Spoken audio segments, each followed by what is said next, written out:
prosseguindo na apologética cristã, vamos agora ao número 1 da nossa introdução. A apologia que temos dentro de nós é a defesa da nossa consciência e pensamentos. Ela tem a função de nos acusar ou defender. Segundo Coríntios 2,15, o apóstolo Paulo diz: os quais mostram a obra da lei escrita no seu coração, testificando juntamente a sua consciência e os seus pensamentos, quer acusando-os, quer defendendo-os. Bom, esse texto, quando você olha o contexto, o apóstolo Paulo está falando dos gentios que morreram sem receber o ensinamento de Deus, sem receber a lei. Um exemplo, os povos que viviam aqui no Brasil antes do cristianismo chegar aqui. Eles nunca ouviram as palavras de Jesus, também nunca leram os livros de Moisés, dos profetas. Como essas pessoas serão julgadas? Eles seriam todos condenados? Certamente que não. Porque o que a Bíblia está nos ensinando, o que o apóstolo Paulo está nos ensinando aqui, como grande apologista da justiça de Deus, ele diz o seguinte, que Deus colocou uma lei dentro do homem. Então, os nativos que viviam aqui no Brasil, eles tinham uma lei dentro deles. Quando eles matavam uma pessoa de uma outra tribo, por alguma razão, essa lei pesava a consciência dele. É isso que o apóstolo Paulo está dizendo. Os nativos aqui do Brasil, até eles não eram muito opressores, não. Eles eram mais pacíficos ou menos guerreiros. Já na América Central, na região do México, Guatemala, estavam os maias, depois os astecas. Eles escravizavam mesmo, e eles escravizavam as pessoas para sacrificar o sol, arrancar o coração da pessoa e entregar o sol como um sacrifício excelente. Era uma coisa horrível. Então, eu acredito, pelo que o apóstolo Paulo está dizendo, que a consciência deles pesava naquele momento. Mas o ensino, que já vinham de diversas gerações, esse ensino vai fazendo com que as pessoas fiquem com uma consciência cauterizada. Mas todas aquelas pessoas, quando elas começaram a ver aquelas atitudes, a sua consciência condenou aquilo. Mas o homem, ele tem livre-arbítrio e às vezes ele acaba aceitando aquela aberração, que era sacrificar pessoas,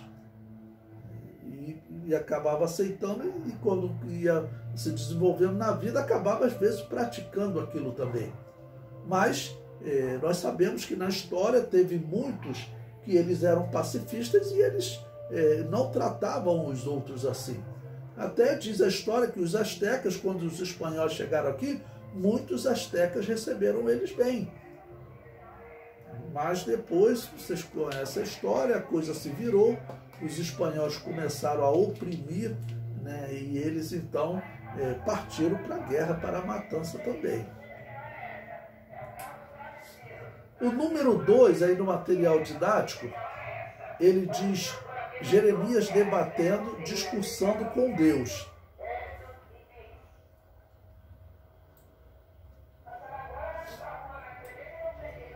Bom, eu separei Jeremias capítulo 12, versículo 1, que ele diz: justo serias, ó Yahvé, ainda que eu entrasse contigo num pleito.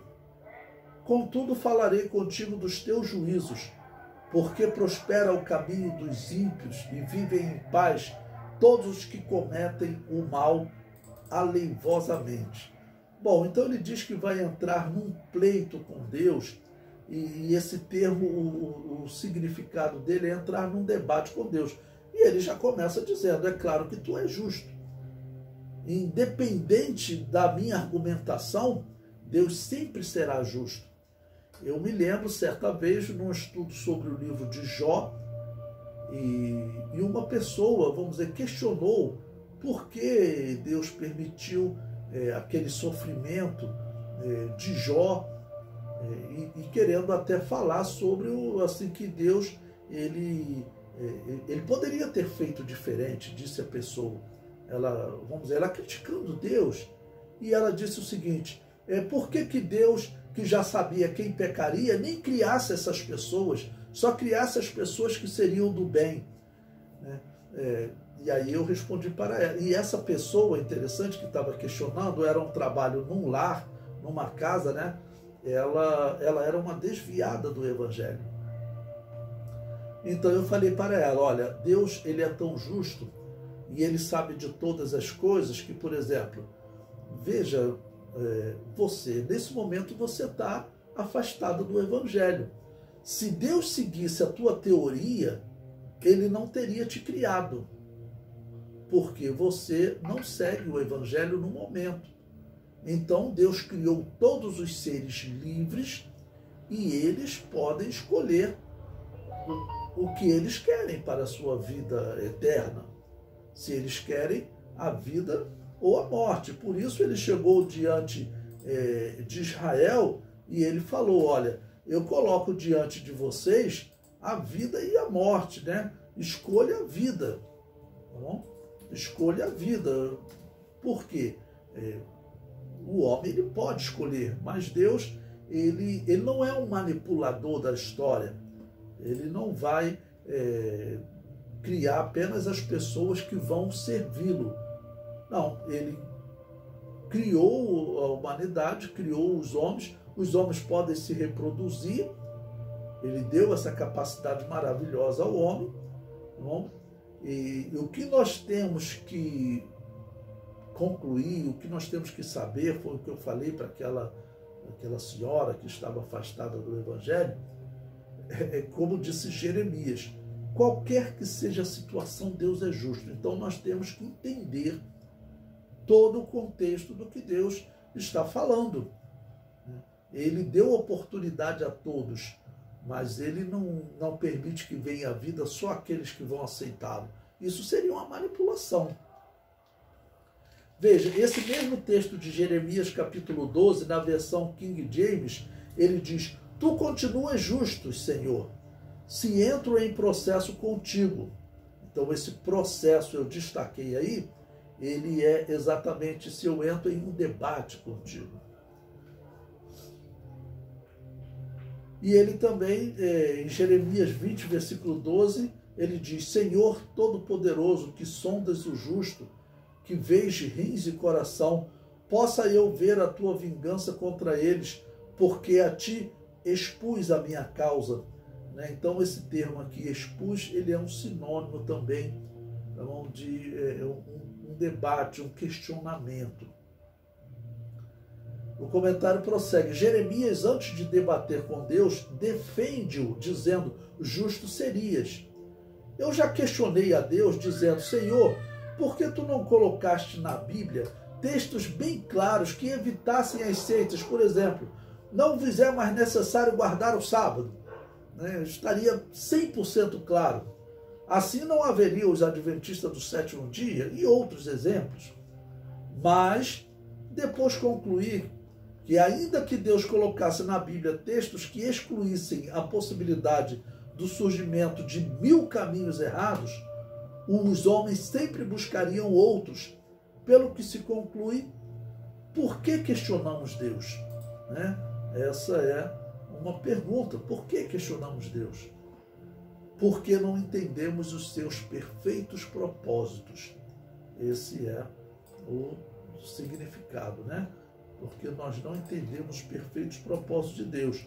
E nós sabemos que algumas coisas nós só entenderemos quando nós deixarmos esse corpo. Porque a própria Bíblia fala que existe o segredo de Deus com os homens. Está lá em Apocalipse 10:7. Mas nos dias da voz do sétimo anjo, quando tocar a sua trombeta, se cumprirá o segredo de Deus, como anunciou os profetas seus servos. E chega em Apocalipse, esse capítulo 10, é um capítulo que Deus diz para João não anotar determinadas coisas que ele ouviu. Mas esse segredo, isso que nós não sabemos, pela fé, e sabendo que Deus é justo, nós sabemos que é algo bom. mas nós vamos sempre ver as pessoas que vão, infelizmente, questionar como se Deus fosse injusto. A história diz que Nimrod, ele questionou o juízo de Deus no dilúvio. E ele disse que Deus não foi justo em condenar aquelas pessoas. A descrição bíblica é que aquelas pessoas eram extremamente violentas. E infelizmente, o homem, ele caminha cada dia para um novo erro, para aumentar a violência, aumentar o erro. Então, o mundo iria realmente cair num caos tremendo. Foi necessário. E o que nós temos que responder nesse caso? Olha, quando as pessoas questionam o fato de Deus, no caso, tirar a vida daquelas pessoas, como eles falam, Deus matou tantas pessoas no dilúvio. Olha, para nós, a morte é uma coisa absurda, é o fim.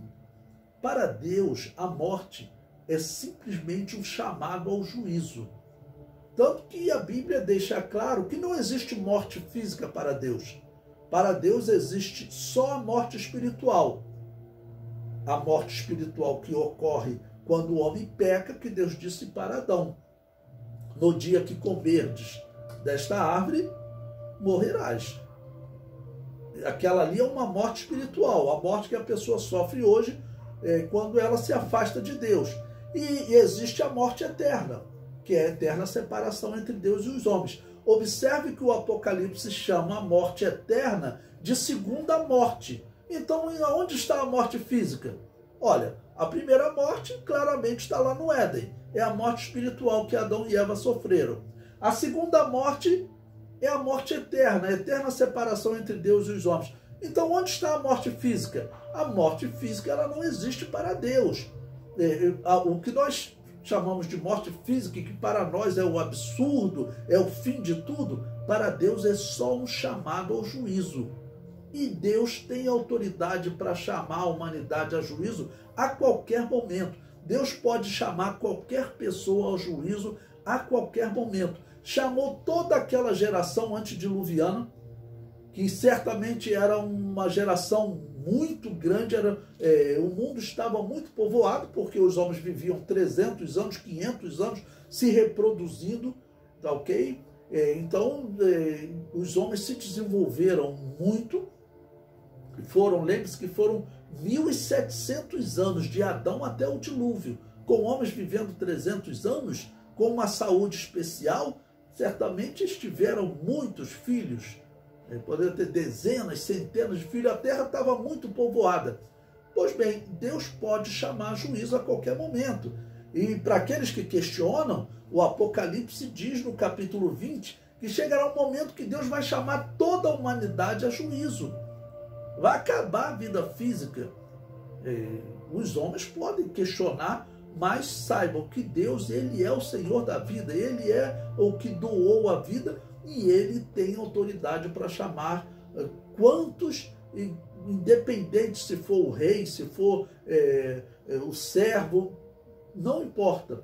Deus tem autoridade para chamar o homem a juízo a qualquer momento. Então, esse questionamento do homem será inútil.